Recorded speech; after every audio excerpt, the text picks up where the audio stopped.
Hello નમસ્કાર વિદ્યાર્થી મિત્રો. તો વિદ્યાર્થી મિત્રો, ધોરણ 9ની અંદર એકમ કસોટી, જે પ્રથમ એકમ કસોટી સપ્ટેમ્બર માસની અંદર લેવાઈ રહી છે 11 થી 20 તારીખની વચ્ચે, એ એકમ કસોટી આધારિત ધોરણ 9 વિષય છે ગુજરાતી પ્રશ્ન બેંકનું સોલ્યુશન જોઈશું. વિદ્યાર્થી મિત્રો, કેવા પ્રકારના પ્રશ્નો તમારા પ્રથમ એકમ કસોટીની અંદર પૂછાવાના છે.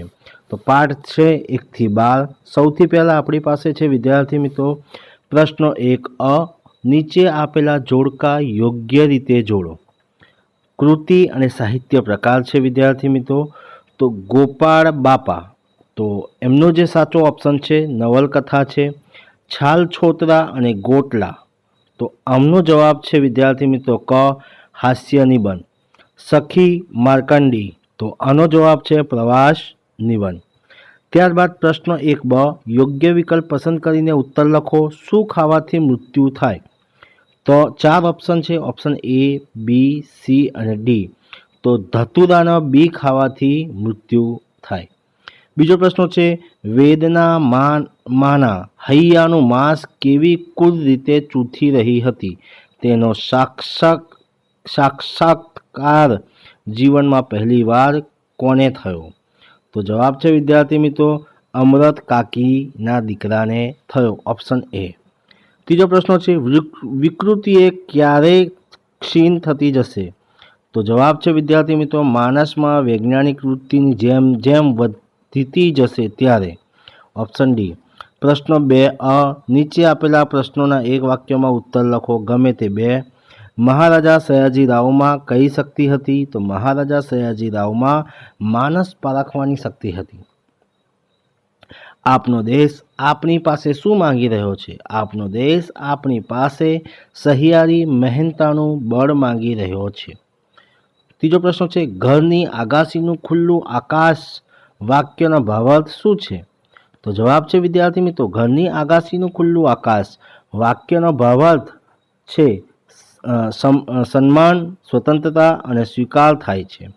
ત્યારબાદ વિદ્યાર્થી મિત્રો પ્રશ્ન 2 બ, નીચે આપેલા પ્રશ્નોના 2-3 વાક્યોમાં ઉત્તર લખો, ગમે તે 2. પહેલો પ્રશ્ન છે, વિનોબાના મતે આપણે કઈ બાબતોમાં સાવધ રહેવાની જરૂર છે? વિનોબાના મતે આપણે વિકૃતિને પણ સંસ્કૃતિ માની લેવાની ભૂલ કરી બેસીએ છીએ. એ બાબતમાં સાવધ રહેવાની જરૂર છે. પશ્ચિમના લોકો વિજ્ઞાનમાં ઘણા આગળ વધ્યા છે. એમની પાસેથી લેવાલાયક ઘણું છે.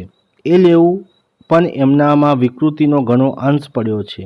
તેની સંસ્કૃતિ માની લેવાની ભૂલ ના કરવી, એમની વિકૃતિ અપનાવવાની નથી. એમની જેટલી સંસ્કૃતિ છે તેને જ અપનાવવાની છે.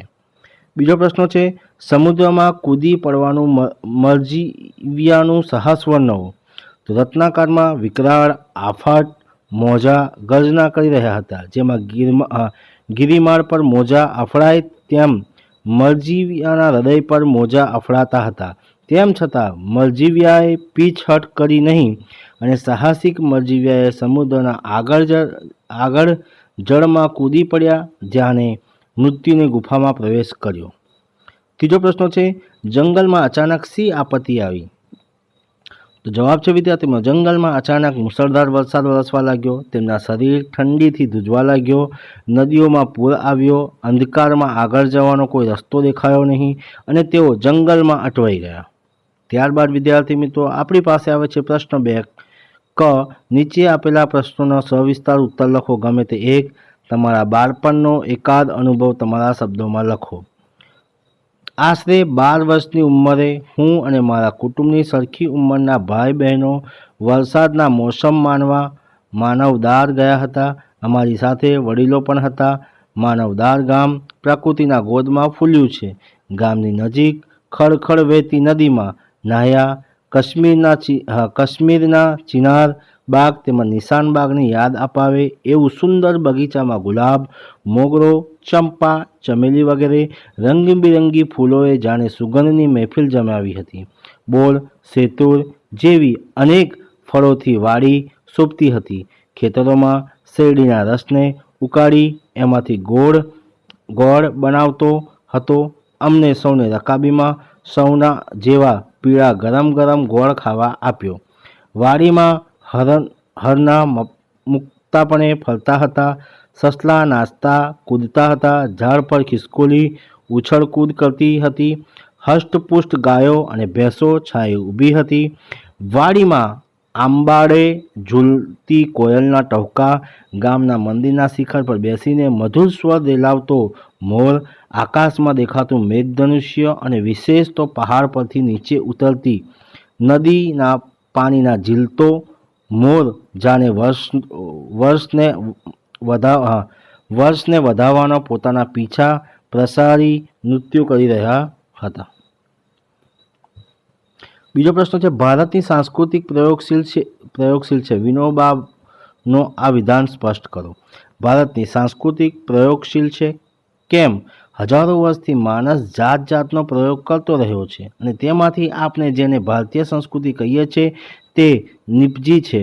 પ્રાચીન કાળમાં વિવિધ આધ્યાત્મિક પ્રવૃત્તિઓ થઈ, બહુ પ્રયોગ થયો, તેમાંથી નિષ્કર્ષણ પણ નીકળ્યો, અનેક શાસ્ત્રો પણ રચાયા. બ્રહ્મચારી, પ્રતિષ્ઠા, ગૃહસ્થી, શ્રમનો નિયમ, વનપ્રસ્થા, ધર્મની કલ્પના, સંન્યાસનો આદર્શ, માંસાહારનો નિષેધ, ખેતી માટેનો આદર, શિક્ષણ ઉપર રાજ્ય સ્તરનો અધિકાર ના હોવો, કોઈના પોતાનું કામ છોડીને નફા ખાતર બીજાના કામોમાં દાખલ ના કરવી, એવી વ્યવસ્થા. આવા અનેક પ્રયોગો ભારતમાં થયા. એમાં વર્ણ વ્યવસ્થા, આશ્રમ વ્યવસ્થા, યોગાભ્યાસ, ભક્તિ, તત્વજ્ઞાન, દર્શન, ગુણ વિકાસ વગેરેના નામે અનેક પ્રયોગો થયા. એમાં આધ્યાત્મિક દ્રષ્ટિ મુખ્ય હતી. માણસ આધ્યાત્મિક દ્રષ્ટિએ કેમ આગળ વધતો રહે તેની ખોજ સતત ભારતમાં ચાલી આવી. તમામ યોજનાઓ આપણા પૂર્વજોએ અનેક પ્રયોગો કરીને તૈયાર કરી છે. એ દ્રષ્ટિ જોતાં ભારતની સંસ્કૃતિ પ્રયોગશીલ છે.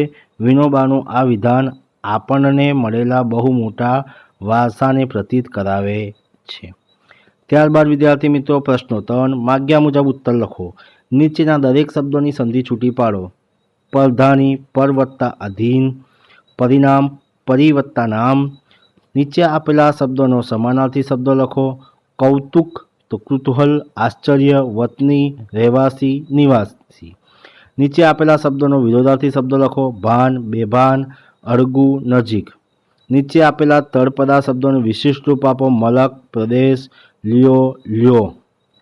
રૂઢિપ્રયોગનો અર્થ આપો વિદ્યાર્થી મિત્રો. જિંદગીનો થાક અનુભવવો, જિંદગીથી કંટાળી જવું, શેર સૂંઠ ખાવી, પૂરી તાકાત હોવી. ત્યારબાદ વિદ્યાર્થી મિત્રો નેક્સ્ટ પ્રશ્નો છે. નીચેના દરેક શબ્દ સમૂહ માટે એક શબ્દ લખો. ખાતા ધરાય નહીં તેવું, અક્રાંતિયું. મુશ્કેલીથી તૂટે ફાટે કે ચવાય તેવું, ચાવડ. નીચેના દરેક શબ્દોના સમાસ ઓળખાવો. ત્રિશૂળધારી, બહુવ્રીહી, શિવલિંગ, તત્પુરુષ. નીચે આપેલા વિષય પર આશરે 200 શબ્દોના નિબંધ લખો. વિશ્વ એક કુટુંબ છે અથવા વિશ્વ બંધુત્વ. આ વિશે આપણે વિદ્યાર્થી મિત્રો નિબંધ લખવાનું છે, જે આપણને અહીંયા મુદ્દા આપ્યા છે. પ્રસ્તાવના પહેલાં તમારે લખવાની, ભારતીય સંસ્કૃતિ વિશે જણાવવાની, કુટુંબ ભાવનાનો વિકાસ, વિશ્વ બંધુત્વના ભાવનાનો, આત્મીય સંબંધો અને ઉપસાહર વિશે તમારે વિદ્યાર્થી મિત્રો અહીંયા ચર્ચા કરવાની છે.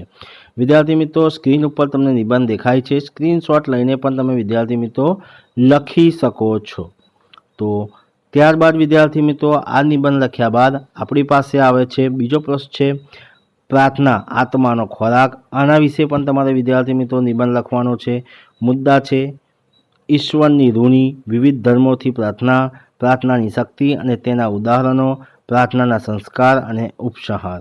આ બધી માહિતી વિદ્યાર્થી મિત્રો તમને આ બધા મુદ્દા પરથી તમારે પ્રશ્ન અહીંયા નિબંધ તમારે વિદ્યાર્થી મિત્રો લખવાના છે. ત્યારબાદ વિદ્યાર્થી મિત્રો આપણી પાસે આ નિબંધ લખ્યા પછી ત્રીજો નિબંધ છે વસંતનો વૈભવ.